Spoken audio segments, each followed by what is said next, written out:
Another edition of the Heritage Wealth Planning YouTube channel.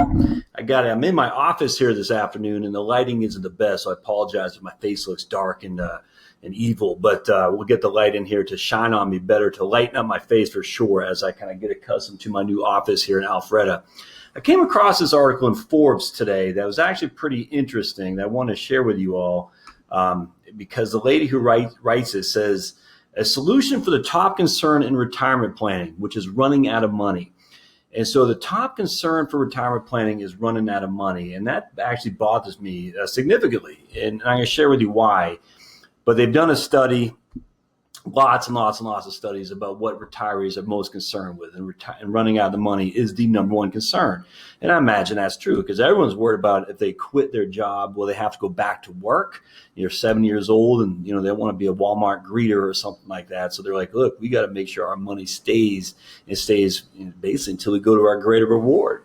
So I want to share some information on this because a long time ago, there was a guy named Ty Bernicki in 2005 had written an article in the Journal for Financial Planning, which totally upended the industry. Most of the industry hasn't paid much mind to it, but I have, and I followed Ty's stuff for a long time. This was probably the seminal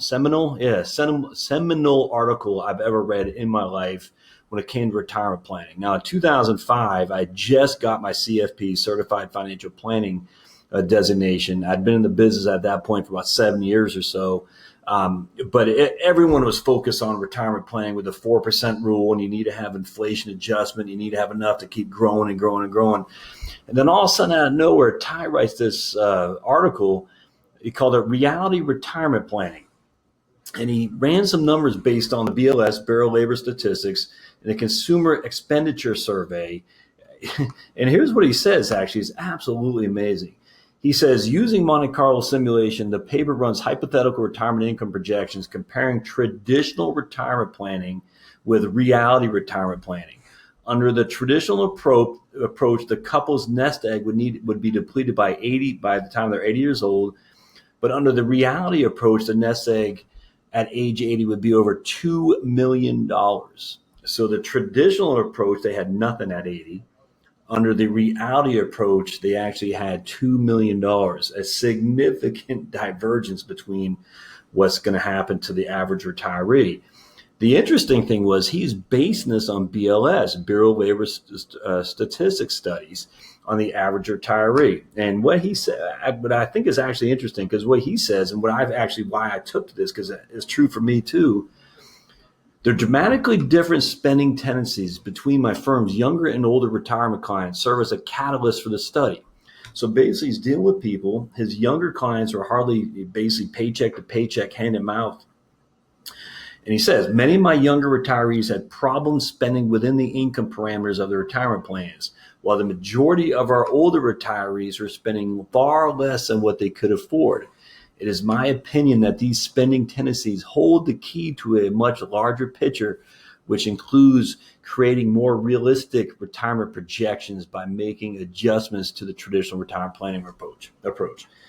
I'm telling you, this was huge. And unfortunately, a lot of the retirement planners, a lot of certified financial planners and whatnot, did not take this as true as what they probably ought to. In fact, there's a guy named Jonathan Clements who wrote in the Wall Street Journal. He actually took issue a little bit. It was favorable. I mean, it was fair, but he took issue with Ty's findings. He said, maybe people, as they get older, they spend less because they've simply run out of money. And, Ty agreed with that. I said, yeah, that could be. But in his experience, in my experience too, frankly, is that wasn't the case. Maybe if you go into retirement, you have $50,000, yeah, you're going to run out of money, and thus your retirement spending will drop down. But anecdotal evidence with Ty, me, and I think a lot of people in this industry who are dealing with people who've squirreled away a little bit of assets finds that most people, again, anecdotal, but we have BLS numbers to kind of back that up too, don't spend as much as they thought they would in retirement. In fact, they spend significantly lower. So what happens is they retire, they increase in spending a little bit, usually when they hit 60 to 65 to 70. Just initially, they're enjoying it. And then it just drops off a cliff. And I've said this before in various videos. But we have all kinds of studies on this. It drops by 22% between 70 and 80, and another 21% between 80 and 90. And you can run the numbers of parameters any way you want, but there's a number of studies now that show research that the average retiree spending drops and drops significantly as they age. And again, I've said this before and I'll say it again. The perfect example of that is my client I had who had Redskins season tickets passed down for generations. He is about 80 years old or so when he sells them back to Dan Snyder. He just got tired of going to the game. So, of course, paying the PSL fee, which just gives you the privilege to buy the stupid tickets to begin with, is a pain. But, going out there and freezing your butt off all day long, he didn't want anything to do with that anymore. So that was a pretty significant expenditure he no longer had that he did have when he was younger. And I've seen that happen time and again, and Ty's work confirms that. Now, again, is that true? This was in 2005. Is it true today? Well, so we used this lady from Forbes. She linked to let's see, I'll show you right here. Let's see here. She linked to right here, an article from thefool.com. And I use thefool.com quite a bit. But the guy from thefool.com wrote, and this is the Motley Fool, and you might be familiar with them. They've been around for a long, long time. But this guy actually took, again, more U.S. BLS statistics, Bureau of Labor Statistics, and he found the average retiree spent $3,700 a month, $3,700 a month. So here's his article right here, which I find it to be incredibly interesting. And he just breaks it down. And this is real world evidence. Again, anecdotal. It's just this guy. But here's what the average retired American's budget looks like. And I tell you, I've seen this. I could not agree more. And what he writes is, he says basically housing is the number one expense. If I can get down there, I'll show you. Right there, $1,200 a month or $1,300 a month is the average retiree's expenses. Now, there's a huge asterisk that I see. Then I see that you need to have your debt paid off. I mean, it's all there is to it. If you have your mortgage paid off, it won't be anything because you're still going to have property taxes and maintenance and whatnot. But if you have your mortgage paid off, the whole world is your oyster at that point. I'm just telling you.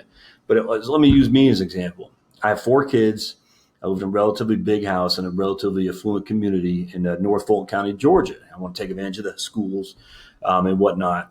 When we hit retirement, when my kids get out of school, I'm not going to stay in the house. I'm going to sell it. We're going to downsize. And hopefully we'll have enough equity in that home in order to buy a house, a 3-bed, 2.5 bath or something like that, on a 1/4 acre, like most people do when they hit retirement. Hopefully we can just pay cash money with our sold house for the house we go, my wife and I, Charlotte, into retirement with. If that's the case, I'd even expect this would be on the high end, actually. But you're still going to have property taxes. You're still going to have maintenance and whatnot. So let's just say, we'll use this number for an example, $1,300 a month. So certainly a heck of a lot better than a $3,000 a month mortgage. And that does include escrow. But don't forget, you're going to downsize. So your escrow is going to go down as well. Your homeowner's insurance will go down because you're not insuring that size of a house. Your state income, not state income tax, your real estate tax are going to go down too, simply because the house doesn't cost as much. When you get to 65, a lot of states will give you, basically an exemption for being a senior citizen as well. Now, that's all big stuff there. So I assume that will go down quite a bit. He's using about $600 a month in transportation costs, going back and forth to see the grandkids and whatnot. That seems on the high end to me, but okay. $500 a month for health care. That's going to be Medicare B and D premiums and any other co-pays that you have to pay. That seems probably pretty right there too. He has food, about $500 a month. For me, that'll probably be a little bit low because I do love to eat some steaks and whatnot. But we'll just say $500 a month there. And then he's got entertainment, about $200 a month. Yeah, maybe. My entertainment consists of going to the library. So, at the end of the day, that makes sense. So basically what he's saying is, for basically $3,700 a month, you can retire pretty comfortably. And so I just take $3,700 a month, my trusty calculator here, times that by 12, and that gives me $44,000 a year. 45, can you all see that, of income that I need? $45,000 a year. So now what do? Is I go over to my trusty little Social Security and we're going to see what an average PIA is, primary insurance amount. Remember, we talked about Social Security on multiple occasions here. So if I need $45,000 a year to retire, and I'm just using old Bob and Jane are always in our system here, Now, Bob had an AIME, an average index monthly earnings of $4,000 a month, which meant his PIA, primary insurance amount. If you're not up to snuff what I'm talking about, go back to my video right there. I'm linking to it right there. So he has $1,800 a month at his full retirement age at 66. And again, we're just assuming in this case, Jane did not work. She did not work. She raised the kids. So at full retirement age, her insurance amount will be half of Bob's PIA, $910 a month. So let's just add these two together. We got 1819 plus 909 equals 2728 times 12. So right there, basically $33,000 a year is coming from their Social Security. They needed $44,000. 33 is coming from Social Security. So they need $11,000 a year. Divide that by 4%. That means they need a portfolio of $275,000. That's it. Now, that's high. A lot of people don't have that. I get that. A lot of people need to get that. That's for sure. That's a fact. But I mean, we're not talking multi-millions here, folks. And going back to Ty's initial thing where he said the difference is running out of money at 80 or having 2 million at 80 is based on your spending habits. And if we assume your spending habits are just going to go on this linear adjustment each and every year with inflation, that's just not good planning. It's not. It's a horrible planning because it assumes something that's not going to be in fruition, that's not going to come to fruition, where we have evidence that does not happen. Evidence. Now, could it happen to you? Sure. Which is why you got to reinvest in your plan every year. You can't just say, oh, I did a plan when I was 63 years old, now I'm 85, and my plan, it's still good. It's crazy talk. So remember, at the end of the day, having a portfolio of $275,000, I'm just looking at my calculator, gives you enough income you need to live on top of your Social Security with about $45,000 a year.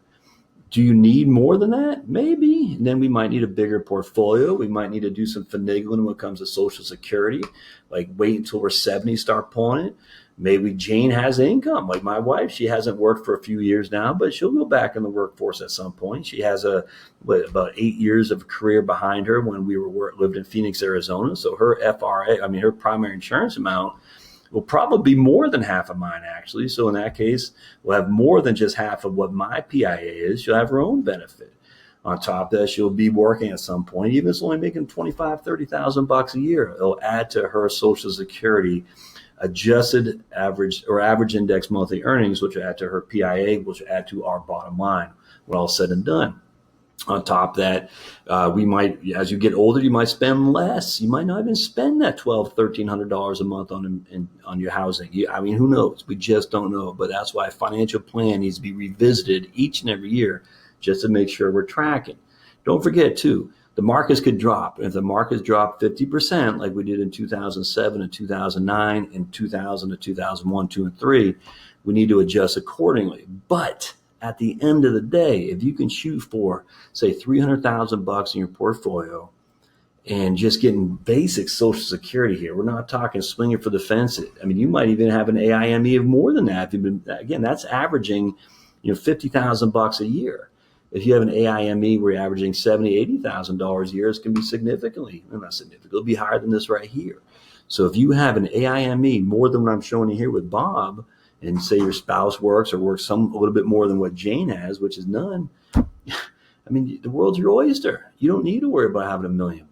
Now, would you? Should you? Sure. But don't get too caught up. And the number one worry about retirement is running out of money. Don't let that be you. It's just not worth it. Now, again, I'll say it till I'm blue in the face. Don't start lighting cigars with $100 bills, folks. But my goodness, relax.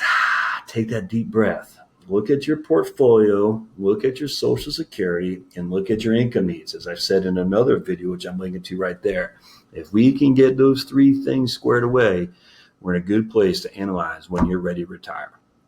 So if you want to talk about this for yourself, just call or email me. We'll get that party started for sure. Even if you don't, that's fine. Just do it yourself. The three things: your PIA, primary insurance amount. What is your primary insurance amount? Number 2, the size of your portfolio, the size of your liquid net worth.